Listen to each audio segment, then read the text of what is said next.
అలివేణి, మన అమ్మాయి ఇంటి కోడలుగా అడుగు పెట్టి దీపం వెలిగించాలి. వేరెవరో ఎరిగిస్తుంటే రక్తం మరిగిపోతుంది నాకు.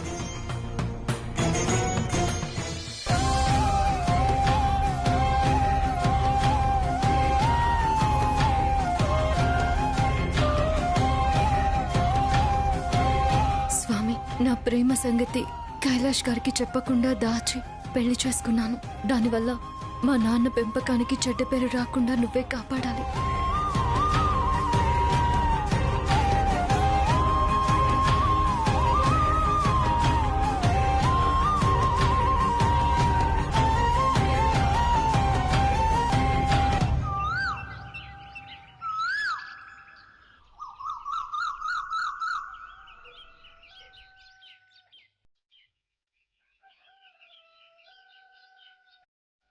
కైలాష్ పెళ్లి ఉండటం వల్ల మీరు పంపించిన కొత్త డీల్కి సంబంధించిన ఫైల్స్ నేనింకా చూడలేదు రావు గారు. నేను ఆ ఫైల్స్ చూసి తర్వాత మీతో డిస్కస్ చేస్తాను.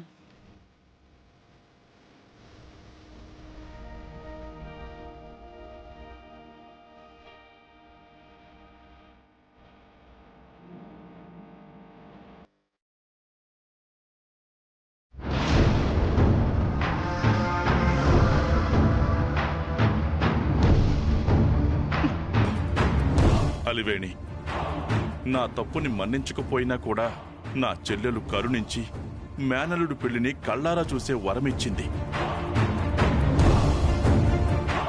అదే మనకు మహద్భాగ్యం. ఇంకా ఇక్కడే ఉండాలి అనుకోవడం అత్యాశ అవుతుంది. బ్యాగ్ తీసుకో, బయలుదేరదాం.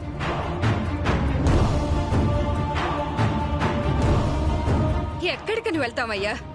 ఉండడానికి సరైన నీడ లేదు, కడుపు నింపుకోవడానికి కాని టిక్కాణ లేదు. నిన్ను కట్టుకున్న పాపానికి నేను అనుభవిస్తున్నాను. మన వల్ల మల్లేశ్వరి ఎన్ని కష్టాలు పడుతుందో. మేనత్తంటే దానికి ఎంత ప్రేమున్నా నీ వల్ల దానికి ఆవిడ ఆదరాభిమానాలు అందుకునే అదృష్టం లేకపోయింది. ఆడపిల్ల పుట్టిందన్న మాటే కాని ఏనాడైనా చెయ్యాల్సిన ముచ్చట్లేమీ చేయలేకపోయినాం. మనం ఎలాగూ దేశాలు పట్టుకుని తిరగక తప్పదు. మనమ్మాయికి ఎందుకు ఆ దౌర్భాగ్యం?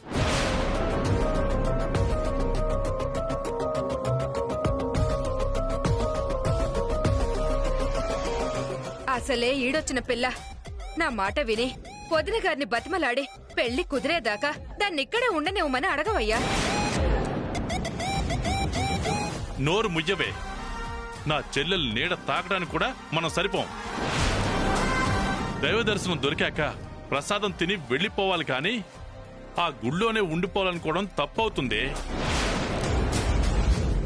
మేనత్ అంటే ఎంత ప్రేమున్నా పెళ్ళయ్యాక మల్లీశ్వరి మనతో పాటు ఇక్కడికి రాలేదు. ఉన్న ఒక్క అనుబంధాన్ని వదిలి వెళ్లాలంటే బాధ కలుగుతుందని తను అట్నుంచటే వెళ్ళిపోయిందే.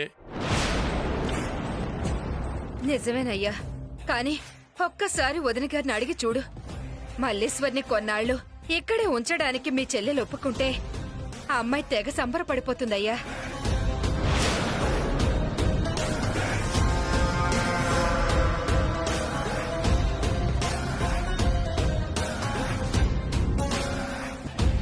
మన కడుపున పుట్టిన పాపానికి దానికి నువ్విచ్చే కానుకి దొక్కటేనయ్యా.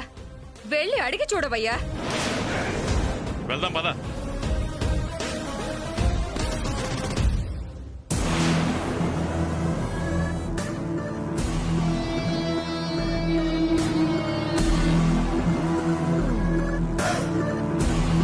మేమిక బయలుదేరతాం చెల్లెమ్మ.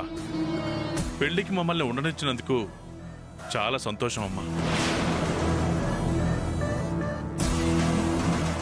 నీతో చెప్పకుండా పెళ్ళి అయిన తర్వాత అట్నుంచటే వెళ్ళిపోయినందుకు మల్లీశ్వరి ఏమనుకోవద్దని చెప్పమందమ్మా. వెళ్ళొస్తాం వదిన గారు. మీరెక్కడికి వెళ్లాల్సిన అవసరం లేదు.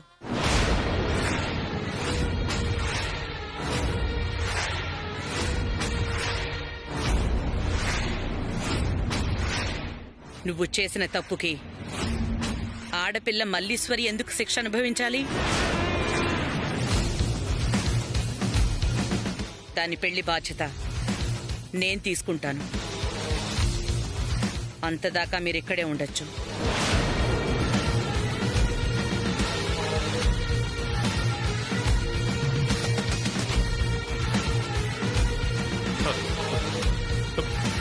వద్దునే చెల్లెమ్మ, ఆ బాధలు మీకెందుకు? ఇప్పటి వరకు బాధ్యత లేకుండా ప్రవర్తించింది చాలదా? వెంటనే మల్లీశ్వర్ని వచ్చేమని ఫోన్ చేసి చెప్పండి.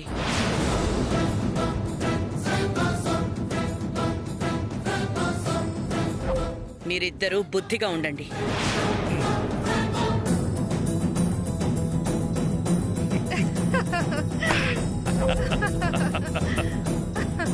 Plan success. ఇప్పుడైతే ఈ ఇంట్లో తిష్ట వేసే అవకాశం దొరికింది. వదిన గారు మేనత్తగా మల్లేశ్వరి పెళ్లి బాధ్యత తీసుకోవడం కాదు, కైలాష్తో పెళ్లి చేసి ఆవిడే అత్తగారు అయ్యేట్టు మనం చెయ్యాలి. ఆ అమ్మాయికి తీపి కబురు చెప్పి రమ్మని చెప్పండి. మ్మ్.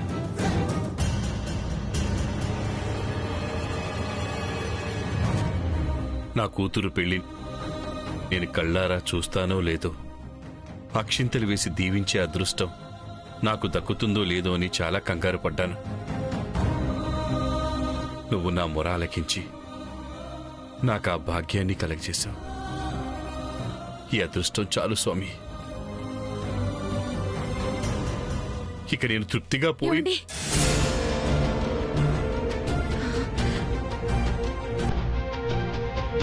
ఇంకేం మాట్లాడకండి. పైన తదాస్తు దేవతలుంటారు. నా జీవితాన్ని ఆ దేవుడు చివరి దశకు తీసుకొచ్చాడు.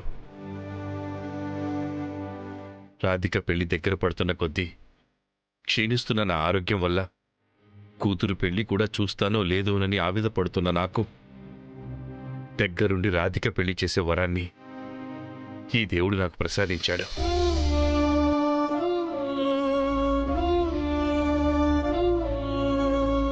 ప్రియ పెళ్లి చేసే భాగ్యాన్ని, వాళ్ల పిల్లల్ని ఎత్తుకుని ఆడించే అవకాశాన్ని కూడా ఆ దేవుడు తప్పకుండా ఇస్తాడండి. ఇంకెప్పుడు ఇలాంటి ఆలోచనలు మనసులోకి రానివ్వకండి. అవకాశం ఇస్తే అంతకన్నా ఇంకేం కావాలి? అయినా అత్యాశకు పోయి నిరాశపడ్డం కన్నా వాస్తవాన్ని జీర్ణించుకొని సర్దుకుపోవడమే మంచిది కదా.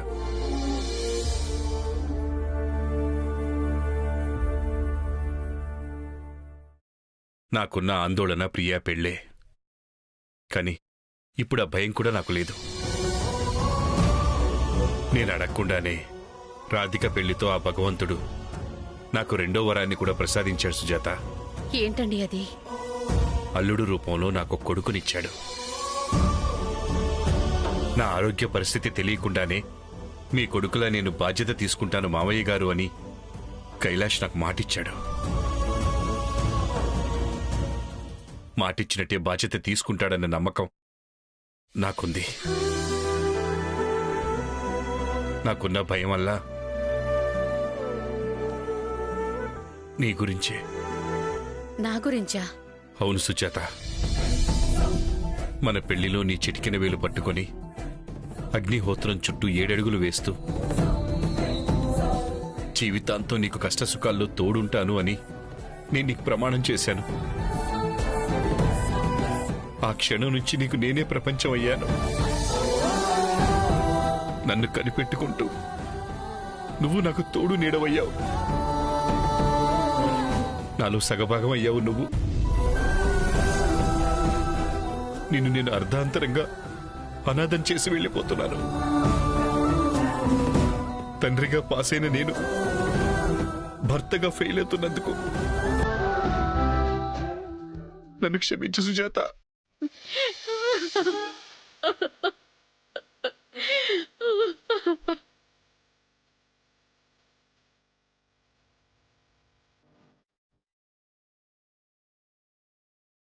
మీకు వరాన్నిచ్చిన ఆ దేవుడు నాకెందుకు శాపాన్నిస్తాడండి? మీకన్నా ఒక 2 నిమిషాల ముందు పసుపు కుంకుమలతో నన్ను తీసుకెళ్లి పొమ్మని ఆ దేవుణ్ణి నేను రోజు ప్రార్థిస్తున్నానండి. నా కోరిక తప్పకుండా తీరుస్తాడు. సుజాత,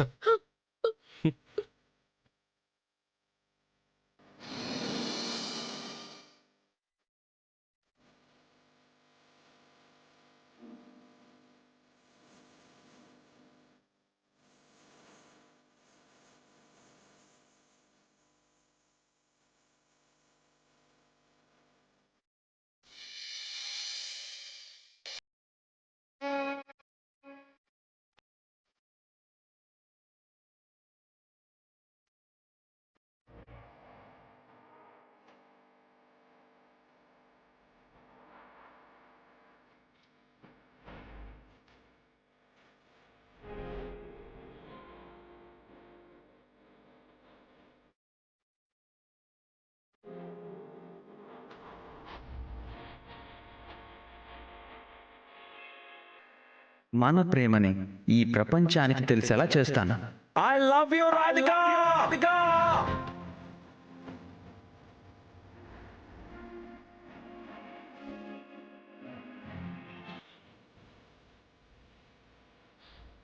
నువ్వంటే నాకు ప్రాణం.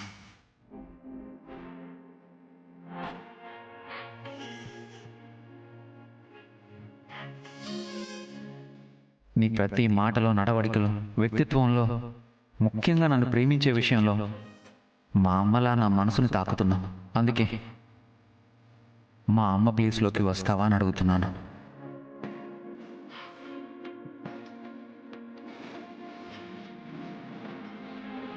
పంచభూతాల సాక్షిగా ప్రమాణం చేసి చెప్తున్నాను, నా చివరి శ్వాస ఉన్నంత వరకు నేను నిన్ను వదలను.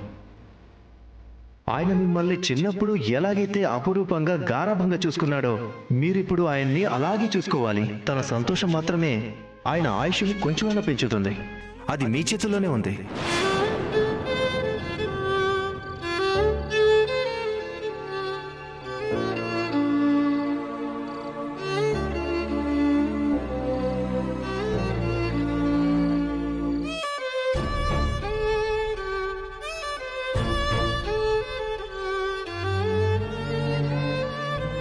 అమర్, నన్ను నువ్వెప్పటికీ క్షమించలేవు. కనీసం నీతో ఒక్క మాట కూడా నా పెళ్లి గురించి చెప్పలేకపోయాను. నిన్ను మోసం చేసిందల్లా నీ దృష్టిలో నేను మిగిలిపోవచ్చు, కానీ నిన్ను ఎప్పటికీ మోసం చేయాలని నేను అనుకోలేదు. ఇలా జరుగుతుందని నేను కల్లో కూడా ఊహించలేదు. నీకు ఎలా చెప్తే నా గుండెల్లోని బాధ నీకు అర్థమవుతుందో, నువ్వెలా అర్థం చేసుకుంటావో అని ప్రతి క్షణం నాలో నేనే బాధపడుతున్నాను.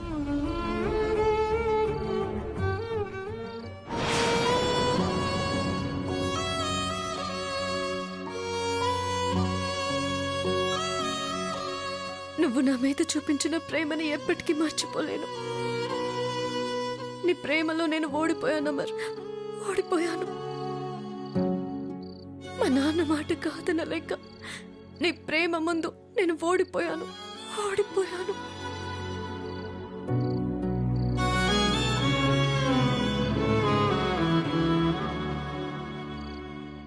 నేను కన్విన్స్ చేస్తామని సాయి వాళ్ళు ఎంత చెప్పినా నా మనసు ఎందుకో కుదుటపడ్డం లేదు.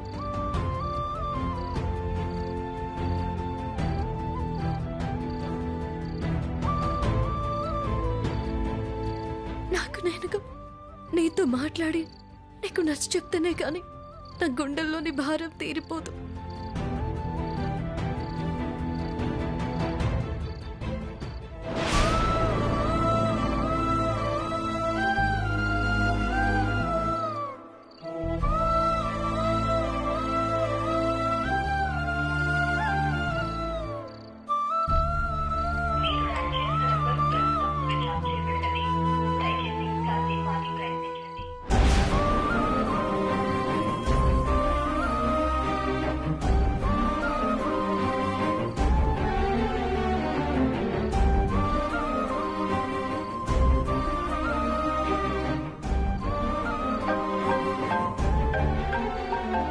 ఇప్పుడు రాధిక ఫోన్ చేస్తుందేంటి?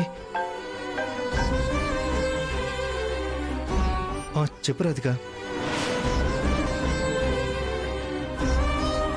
అమర్తో మాట్లాడాలని ఫోన్ చేస్తే స్విచ్ ఆఫ్ వస్తుంది సాయి. వాడితో ఇప్పుడెందుకు రాధిక మాట్లాడడం? అలా అంటావేంటి సాయి? అమర్ బాధపడకుండా మీరు కన్విన్స్ చేస్తానని చెప్పారు, నాకు నమ్మకం ఉంది. కానీ ఒక్కొక్కసారి నాకు నేనుగా నా పరిస్థితి గురించి అమర్కి వివరించి చెప్తే నా మనసు తేలిక పడుతుంది. తను కూడా కొంచెం రిలాక్స్ అవుతాడు కదా. నేను ఆల్రెడీ అమర్తో మాట్లాడాను. నువ్వెందుకు ప్రేమను వదులుకొని మరో పెళ్లి చేసుకోవాల్సి వచ్చిందో క్లియర్గా చెప్పాను రాధిక. నువ్వు చెప్పావు సాయి, కానీ నేను మాట్లాడితే అమర్ ఇంకొంచెం ఫ్రీ అవుతాడు కదా. నేను చెప్తే అది వేరేలా ఉంటుంది కదా. రాధిక ఇప్పుడు వద్దులే రాధిక. నేను నచ్చ చెప్తే అమర్ కన్విన్స్ అవుతాడు. అంతలా నిన్ను ప్రేమించాడు కాబట్టి వాడి మనసులో అయితే ఏదో మూల బాధ ఉంటుంది రాధిక. అది పోవాలంటే కొంచెం సమయం పడుతుంది రాధిక. నువ్విప్పుడు ఫోన్ చేస్తే మీరిద్దరూ డిస్టర్బ్ అవుతారు. నా మాట విని కొన్నాళ్ళు ఆగు రాధిక. అమర్ వల్ల అయితే నీకెలాంటి ప్రాబ్లం రాదు రాధిక. వాడైతే నీ పరిస్థితిని అర్థం చేసుకున్నాడు రాధిక. సాయి, తన వల్ల నాకేదో సమస్య వస్తుందని కాదు, తను నా పరిస్థితిని అర్థం చేసుకొని నన్ను మర్చిపోయి తను సంతోషంగా ఉండడమే నాకు కావాలి. అందుకే అడుగుతున్నాను. నిజంగా కన్విన్స్ అయ్యాడు కదా? నేను మీ కామన్ ఫ్రెండ్ కదా, మీరిద్దరు బాగుండాలనే కదా నేను కోరుకునేది. Thank you Sai, thank you very much. అమర్ని బాగా చూసుకో. ఫ్రెండ్స్ మధ్యలో ఫార్మాలిటీస్ ఎందుకు, నువ్వు రిలాక్స్డ్గా ఉండు.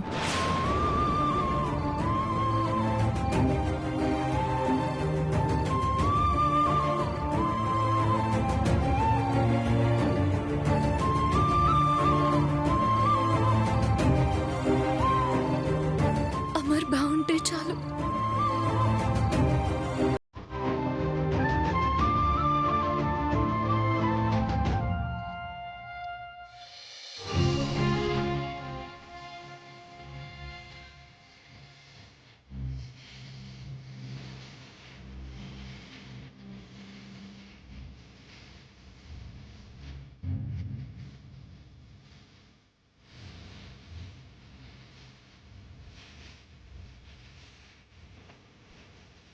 యా ష్యూర్ మీకు మెయిల్ ఫార్వర్డ్ చేశాను.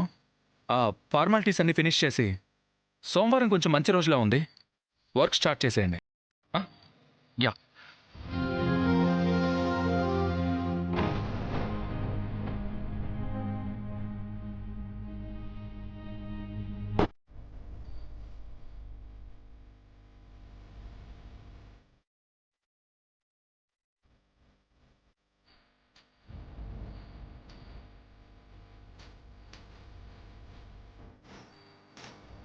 జహాపనా జహాపనా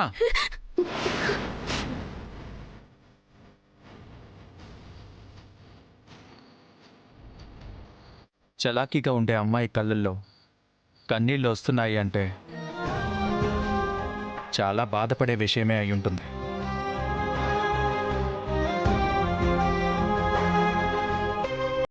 ఏమైందండి? మిమ్మల్ని అండి అడిగేది. చెప్పుకుంటే బాధ తగ్గుతుంది అంటారు. నన్ను మీ ఫ్యామిలీ మెంబర్ అనుకుంటే చెప్పండి. అయ్యో, మీ దగ్గర దాచడానికి ఏముంది జహాపన? మా అక్కంటే నాకు ప్రాణం. ఇద్దరం ఒకే మనసై వెలిగాం, స్నేహితుల్లా పెరిగాం. బాధ సంతోషం అన్ని ఒకరికొకరం షేర్ చేసుకున్నాం.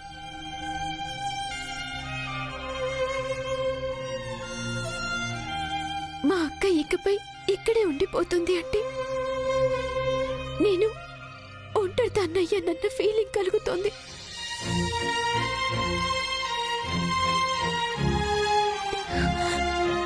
తప్పదు కదా అని నాకు నేను ఎంత నచ్చ చెప్పుకున్నా,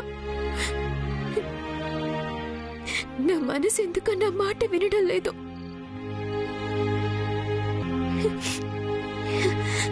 అక్కతో గడిపిన జ్ఞాపకాలు పలకరించి కన్నీళ్ళాగటం లేదు.